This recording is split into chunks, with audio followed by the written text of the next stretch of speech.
Fairy Glow TV। Ishan और मौर्यकेत का रहस्य। सुबह के 4 बजे थे। सारा गांव गहरी नींद में डूबा हुआ था, लेकिन ईशान की आंखें एक झटके में खुली। उसकी सांसें तेज थीं, माथा पसीने से भीगा हुआ था।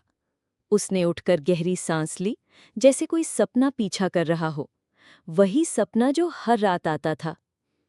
एक वीरान बावड़ी, धुंध में लिपटी एक छाया, और वो रहस्यमयी पुकार, ईशान, शक्ति तुम्हारे भीतर सोई हुई है, लौटो, उसे जगाओ। इस बार ईशान खुद को रोक नहीं पाया। वो सीधे पहुंचा अपनी सबसे करीबी दोस्त कविता के पास। कविता शांत, समझदार, उसकी आंखों में भी कुछ अनकहा सा तैर रहा था। मुझे भी वही सपना आता है, उसने धीरे से कहा। शायद ये कोई संकेत है।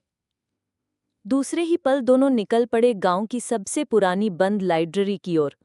धूल जमी किताबें, टूटे पन्ने, पुरानी ताम्रलिपियां, और उन्हीं के बीच एक कागज मिला जिस पर लिखा था मौर्यकेत वंश।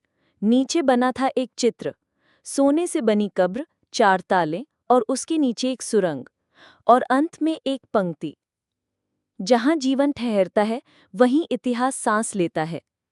कविता की आवाज सधी हुई थी लेकिन दृढ़।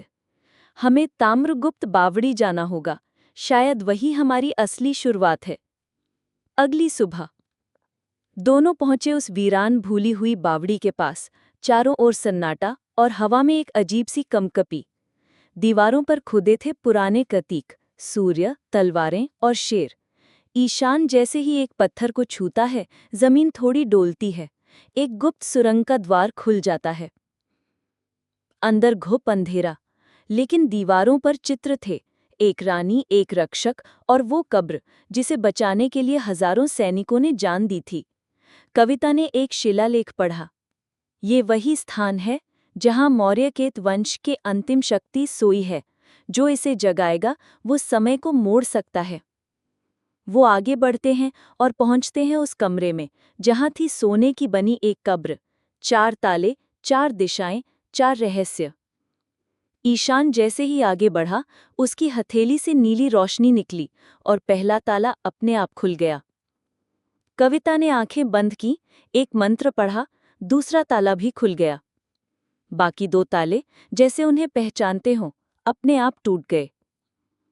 कब्र खुली और भीतर से एक ऊर्जा लहर ईशान के शरीर में समा गई। उसके शरीर से नीली रेखाएं निकलने लगीं, चेहरा दमकने लगा और आंखें तेज नीली हो गईं। तभी सामने प्रकट हुई रानी रुद्रप्रिया की स्वर्ण प्रतिमा। उसकी आवाज गूंजी, ईशान, तू केवल रक्षक नहीं, तू है मौर्यकेत वंश की अंतिम चिंगारी, जिसकी प्रतीक्षा सदियों से हो रही थी। और कविता, तू शक्ति का द्वार है, तेरे बिना कुछ नहीं जागता। पर प्रतिमा की आवाज अब बदलने लगी। शक्ति तो जागी है, लेकिन अब भी अधूरी है। तुम्हें पार करनी होगी अंतिम परीक्षा। जाना होगा मौनधारा नदी के पार, जहां जल गुफा में छिपा है अंतिम रहस्य। वो दोनों पहुंचे उस रहस्यमयी नदी के किनारे, मौनधारा।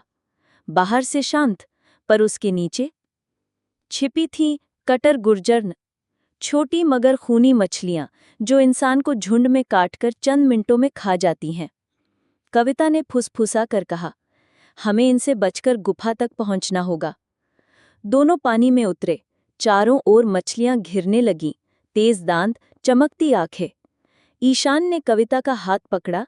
कविता ने अपनी कमर से निकाली चांदी की घंटी, एक मंत्र पढ़ा और एक नीली ऊर्जा की ढाल उनके चारों ओर बन गई।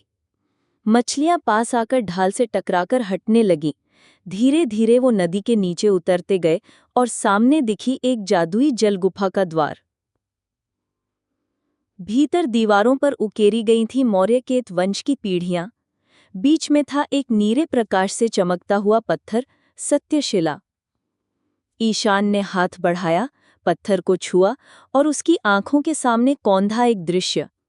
उसके वंशजों ने कभी एक महान रक्षक को धोखा दिया था। शायद इसीलिए शक्ति सो गई थी, क्योंकि वंश का पाप अभी शुद्ध नहीं हुआ था। ईशान ने दोनों हाथों से शिला को थामा। उसके शरीर से निकली सुनहरी रेखाएं और जल गुफा भर उठी एक अद्भुत प्रकाश से। उसने अपने वंश को शुद्ध किया था, उसने इतिहास को मोक्ष दिलाया था। गांव लौटकर दोनों ने किसी से कुछ नहीं कहा, लेकिन उस रात मंदिर की घंटियां अपने आप बजने लगीं। बावड़ी से उठी एक सुनहरी रोशनी जो आसमान तक पहुंची। अब ईशान केवल एक युवक नहीं था, वो था मौर्यकेत वंश का अंतिम उत्तराधिकारी, और कविता वो द्वार जिससे होकर शक्ति फिर से जागी। शापित बावड़ी अब मुक्त थी और इतिहास अब फिर से सांस ले रहा था। अगर आपको ये कहानी पसंद आई हो तो लाइक करें, शेयर करें और सब्सक्राइब करें फेरी ग्लो टीवी पर, क्योंकि अगली बार रहस्य और भी गहरा होगा।